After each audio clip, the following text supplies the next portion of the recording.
Out front now, Democratic Congressman Tim Ryan, who represents the Ohio district where a General Motors plant is scheduled to close amidst these mass layoffs announced today. Congressman, I appreciate your time. So, this all happened this morning, and now within the past hour, the president's come out and said he's got the magic wand when it comes to American manufacturing. Your reaction?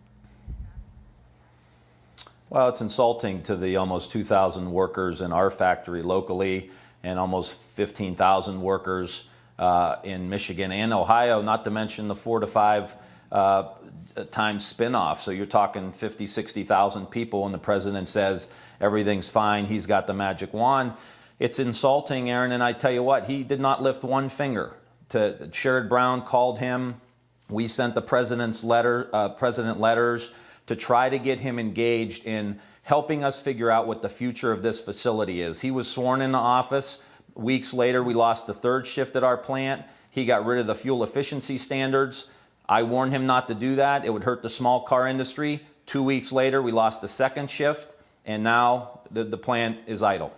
So, and obviously, this is a significant plan, as are the others, right? We're talking about as many as 15,000 jobs that are going to be lost here. I want to play, Congressman, again, some of what the president said about this specifically. Here he is.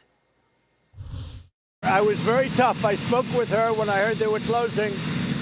And I said, this country's done a lot for General Motors. You better get back in there soon. That's Ohio.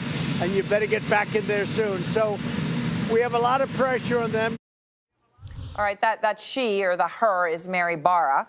But, he's saying, look, I threatened. He's saying, I'm not happy with her. You better get back in there soon.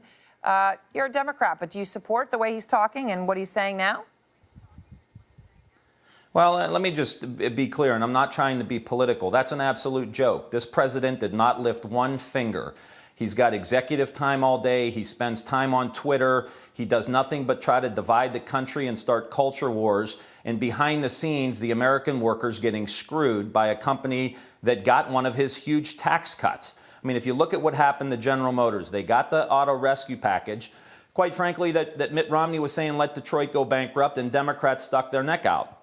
They just got a huge tax cut to the tune of $150 million this year.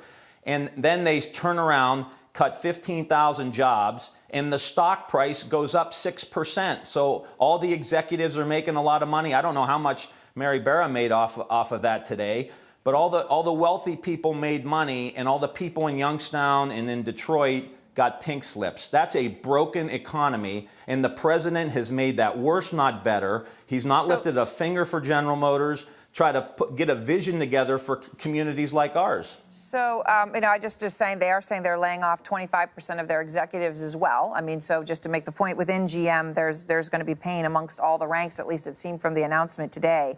But when the president says that he is now going to take them on, I guess the question is, do you believe any of it? Let me just, here's what he said even last year. To your point, he's been saying he's going to bring these jobs back. Today, he said he's mad at Mary Barra. Here's among the promises he's made to your state. Those jobs have left Ohio. They're all coming back.